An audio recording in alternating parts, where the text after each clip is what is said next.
Become somewhere you can stay. What changes when you stop leaving yourself? We live in a world where disembodiment is normal. We are conditioned to leave ourselves in many small ways and often don't even realize we are doing this. In a culture that glorifies optimization at all costs, our bodies become inconvenient logistical problems to manage, fight against, or drag around on our never-ending quest for efficiency.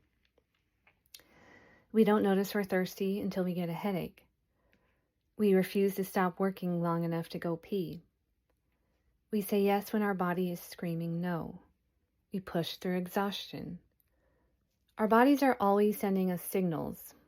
The problem is that they get coded as interference. The override is so automatic, it often doesn't even register. Yet at the same time, people wonder why they feel so anxious or can't sleep. They don't understand why they overthink so much and don't know what they want. They can't trust themselves or reliably relax. We don't even see this as the chronic self-abandonment it is. We see it as responsibility, productivity, discipline, being good, or being easy to be around. We're not doing this on purpose. We do it out of habit, out of necessity, or out of conditioning.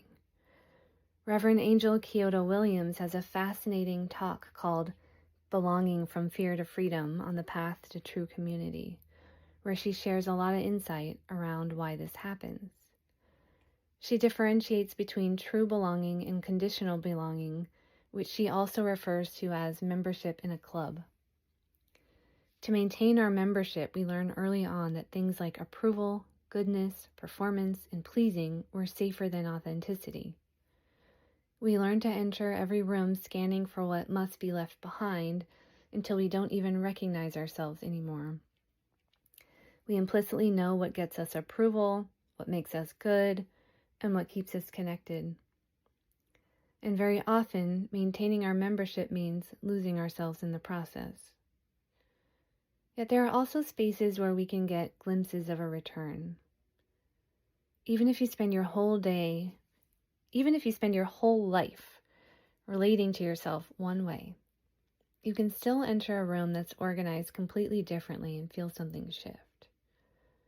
A room where there is no urgency, no anticipation, no performance, and no cognitive load communicates you don't have to fight yourself there. And this allows you to experience a totally different way of being. At first, this experience will be fleeting. You'll only be able to feel it when someone else facilitates it for you. In this intentional room, on retreat, or with a particular teacher. Sometimes we need to experience these conditions in relationship first, before we can reliably recreate them for ourselves. This allows us to tap into someone else's regulation or embodiment and borrow it for a while. This is powerful because it gives us a glimpse of what embodiment feels like. Over time and with practice, we can begin building this for ourselves. Reclaiming our embodiment goes against the grain of culture. Culture conditions us to passively consume and mindlessly seek relief. The drive for efficiency and instant gratification can be a bitch to break. Yet we can learn to loosen our grip, to relate differently, and to slowly create more sustainable conditions for ourselves over time. What we first borrow from someone else can gradually become our own, but this doesn't happen automatically. Returning to ourselves requires significant fortitude. We are used to being in spaces where belonging is conditional. Be agreeable, be loyal, be useful, don't rock the boat, don't need too much, don't feel too much. Don't tell the truth if it makes the group uncomfortable. Belonging to ourselves is something completely different. It's the increasingly embodied experience of not having to self-abandon in order to remain connected. You can feel something without immediately overriding it. You can stay firm in what you know without needing anyone else to agree. You can stay with yourself in the presence of disappointment, conflict, shame, or fear. You no longer enter every room unconsciously scanning what part of me has to be left outside in order to belong here. You don't need to belong to anyone else because you belong to yourself. As Reverend Angel says, once we become committed to the ultimate practice of intimacy that is self-belonging, we become philosophers, every single one of us. And when we pull back the veil and step into that love of wisdom, we automatically become atopos, or out of place, in so many places in our lives. There's really something seductive about that solo hero's journey. Just as it's seductive to imagine oneself clawing your way through and then over the masses of humans bogged down in their misery, treachery, and violence on behalf of everything from God to country to football team, aka belonging. Swimming against the stream of society, social media, and cultural norms is a tall order, and it's commendable. It's a tall order indeed, because the body isn't only a place of intuition, personal power, and wisdom. Being in the body also means encountering difficult feelings like grief, loneliness, shame, desire, fear, and all the truths you've been avoiding your whole life. That is not comfortable, and that is why leaving makes perfect sense. We were taught to leave. Leaving was how we survived. We didn't notice we were leaving. We never built the capacity to stay. The work is not to become someone who never leaves. It's to become someone who notices when they leave and builds the capacity to stay. It is remaining in contact with yourself even when there is friction between you and the world around you. It is feeling safe enough within yourself to be able to handle all of it. As Reverend Angel teaches, if you're not in your body, there's nowhere to stay. And you cannot stay with yourself while living outside your body. Embodiment is learning to inhabit your body and yourself more fully. When you can stay in your body, you increase your awareness of your own experience while it's happening.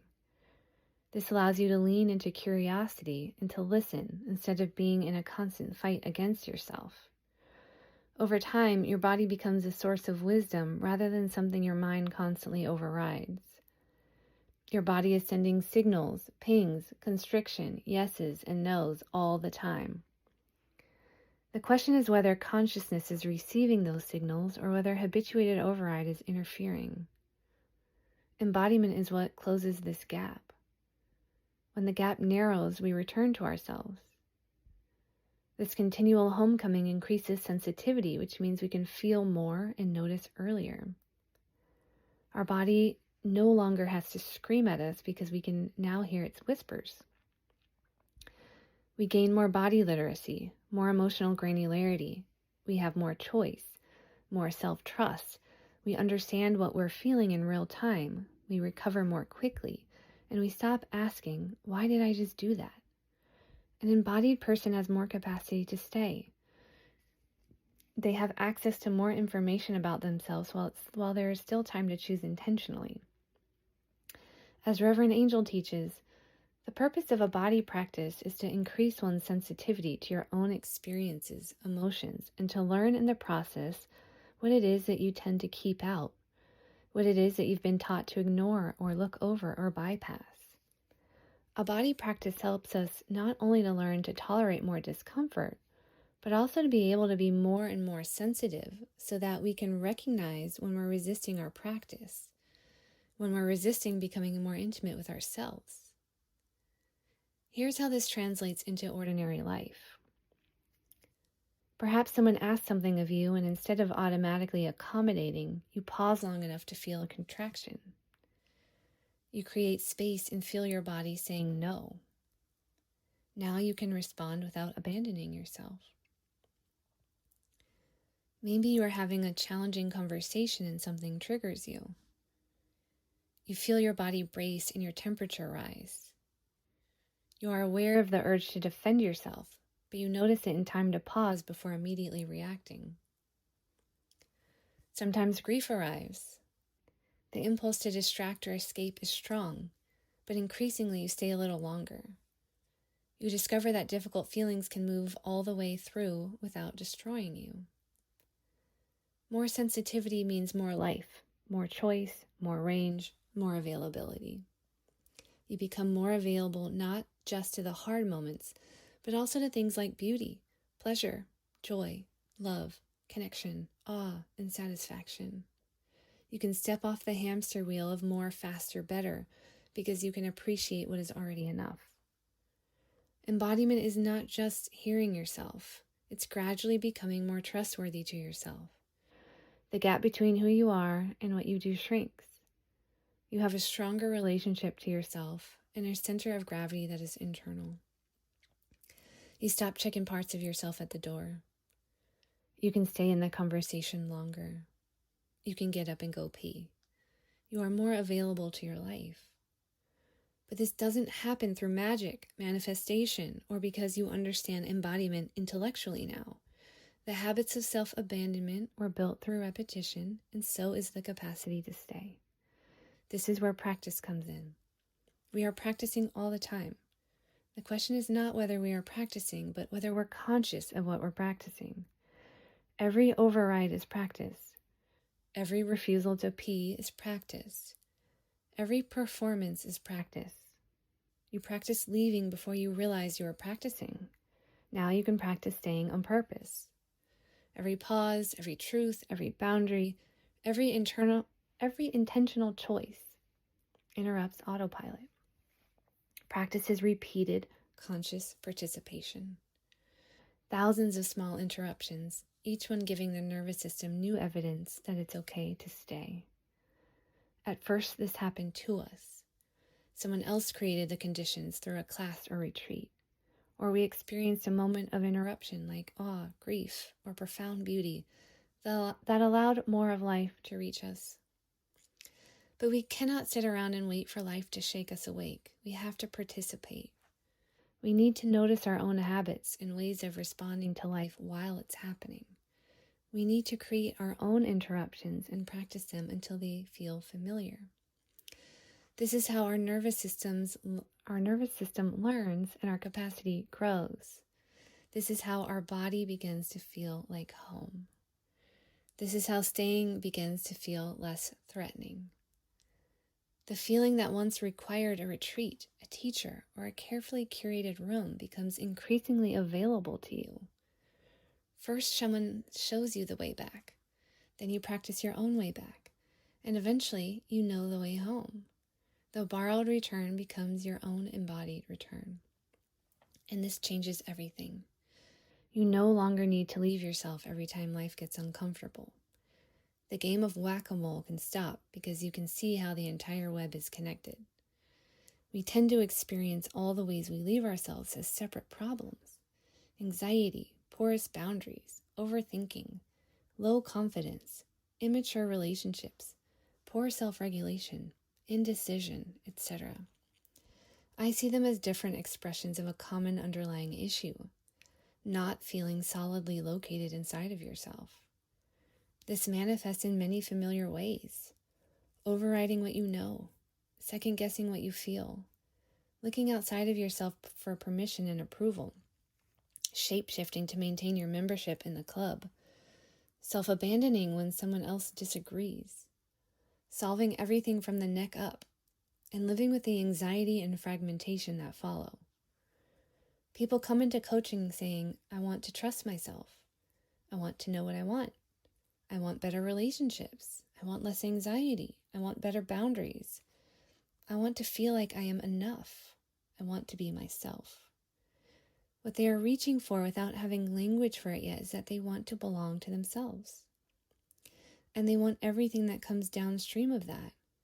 Being able to tell the truth, maintain healthy boundaries, have difficult conversations, self-regulate, access more beauty, intimacy, and grace, repair ruptures, feel more satisfied with their lives, and experience more mature relationships.